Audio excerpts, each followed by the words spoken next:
Kamusta naman kayo mga kabayan? Ako'y naririnig na naman at papakita naman ako sa inyo isang masarap na lutaw. Kahapon ay may okasyong karikitay kaya tayo gumawa ng garnay. Belated Happy Father's Day 2025 sa ating lahat ng mga kapwa ko tatay at mga umaaktong tatay sa kanilang pamilya. Kaya tayo naglutaw nitong seafood sotanghaw. Yan haw. Masarap na swatanghaw.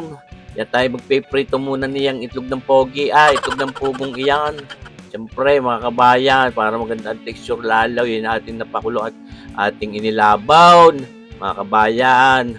Dati lang pinagulong ng karikitiya sa mantika para naman na may drama. Yun na, maganda ang texture, kumbaga.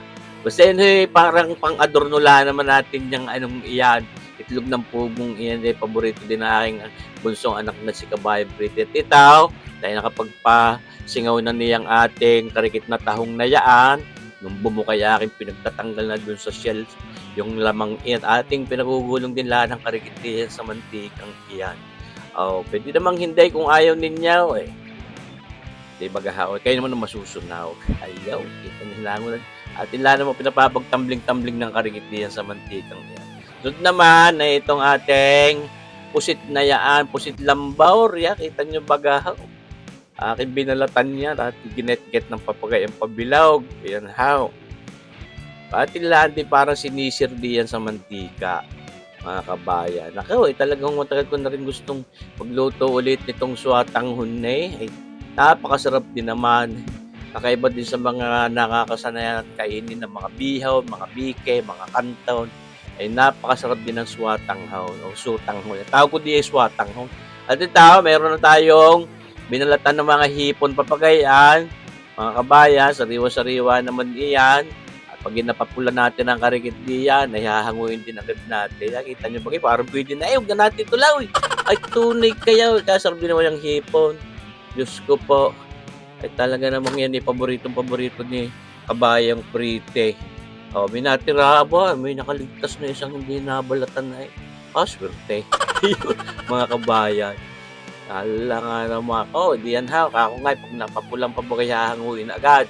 Kaya maglalagay tayo niyang ating anato oil na yan.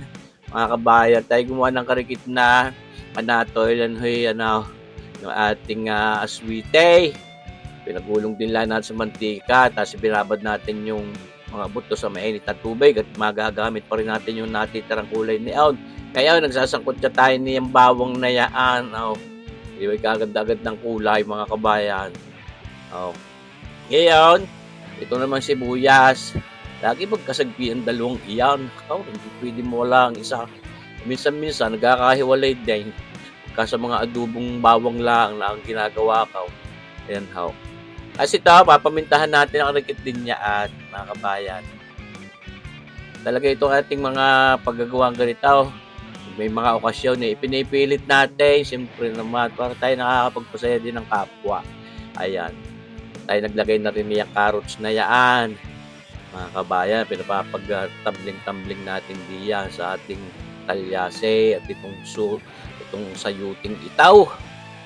Di ba gahaw, hindi pwede rin mula sa mga kaya lutuin pag mga pansitin at mga kung ano-anong masasarap na luto ng mga noodles. Ayan. Lagay din tayo ng karikit na oyster sauce, mga isang kutsarita yaon, mahigait. Yan pampalinamnam. At ito, pinaglagahan natin ng hipaw, pinagpasingawan natin. Yung mga ulo-ulo niyan ating pinisak at ating kinuha ang katas. Ngayon yan ating sinasaboy-saboy na hindi magtong. At ito naman pinagtangkayan ng ating napaka-cabbage, yung pechay bagyo, sinahog na rin natin dito, makunat-kunat iyon. Yan tunay naman, parang pwede na. Ngayon, meron tayong isang pirasong shrimp, broth cube na yan. Naglagay lang tayo ng mga sa ikatlo para may lasa yung ating mga pansahog na yan, mga gulay-gulay. Ito, lalagay na rin natin yung ating napaka-cabbage na yan at karikit na repolyo. Yan mga kabayan. Parang pwedeng huwag na lagyan ng swatang hunay. Pwede na yan Tapos marsipaw, tawarin. Mga kabayan. Parang nakakapaglaway na agad ang itsura. Ganda ng kulay. Tapos yun, sinag na rin natin yung ating itlog ng pogi at itlog ng pugaw, yung para magkakulay din ng karikit diyan. Oh, tapos itong ating pusit na ito. Sa ito dahil siguro na-imagine nyo na agad mga kabayan ng lasa na ray. Sabi sa kaway, masarap na agad dito. Ngayon, sasahog din natin yung hipong yan, pati yung mga pinagtatasang iyaw. Pampasarap yun ng lasa. Oh my goodness. Talaga namang sagana-sagana sa sahog aring ating seafood swatang hong aray. Yan hahanguin na natin. Yung tahong sadyang hindi ko sinama diyan at baka ma-overcook malugas. Ayun. Ngayon, lalagyan na natin yung kaldong iyan ng ating hipon. Kaya ganyan na ang kulin yan. Sabi ko nga may timpla na rin karikit niya. May karikit na asin at paminta na din. Ayun dadagdagan natin ng sabaw iyan, ng kaldo. At yung ating pinagbabara ng buto ng aswite, sinaid natin yung pinaka-kulay pa para mas maganda ang kulay niyang ating seafood sotanghon. Ayun, lagay din tayo ng oyster sauce na mga 2 kutsara, mga kabayan, pampalinamnam, kahit hindi tayo magbitsin diyan. At ito, natira nating shrimp broth cube na yan. Para mas matingkad ang lasa ng hipon. Siyempre naman, pampasarap yan. Yung ang walay, masarap naglagay ka pa, di mas masarap. Lagyan natin paminta, marami-rami, para mas mabangot, mas masarap. At pinagtagan pa rin natin ng sabaw, ng tubig na mainit. At ito, pampahalan tayo, gagamitin pa rin natin yung ating nilagay na extra virgin anchovy extract. Parang pinakapatis. At ito, naglagay din tayo ng mga 1 kutsarang brown sugar na putlain para may tamis pa rin ng karikit, tamis ng pag-ibig. Yan puto ang pabagay. Ito ng ating vermicelli yan. Vermicelli, yung ating sutanghong iyan o tinatawag namin din sa amin ng swatanghon. Binabad natin ang karikit sa tubig kaya isinahog na rin natin ngayon papagayan, mga kabaya. Ay tunay kayaw. Arihoy parang ang luto na rin paigahaw, hindi yung masabaw. Iba pa ho yung ating lutong ipapakitang gayon, yung may sabaw na swatang. Ang gagamitin ko naman dun ay pork. May mga pork liempo. Yan nagbabawas tayo ng sabaw na yan. Para nang sa ganun halimbawa may matira at gusto natin painitin, ay para ating magawang tawag dito,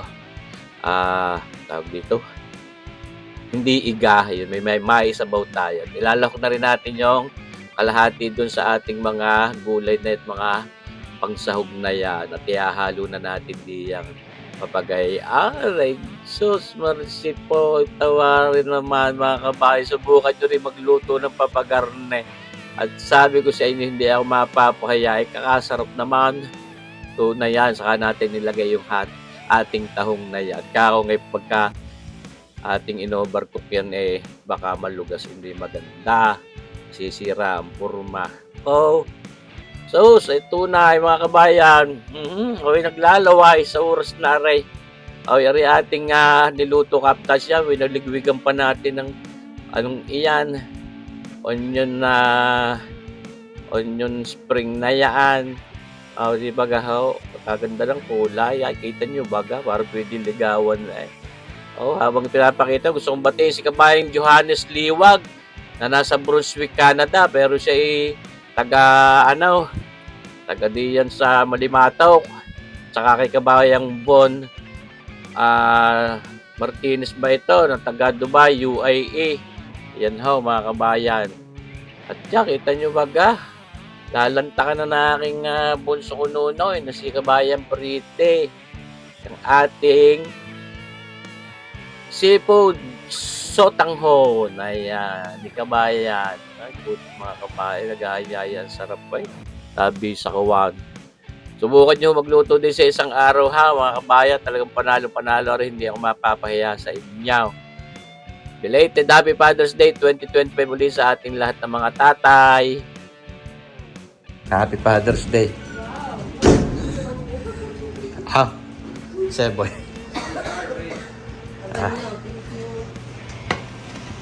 Yan,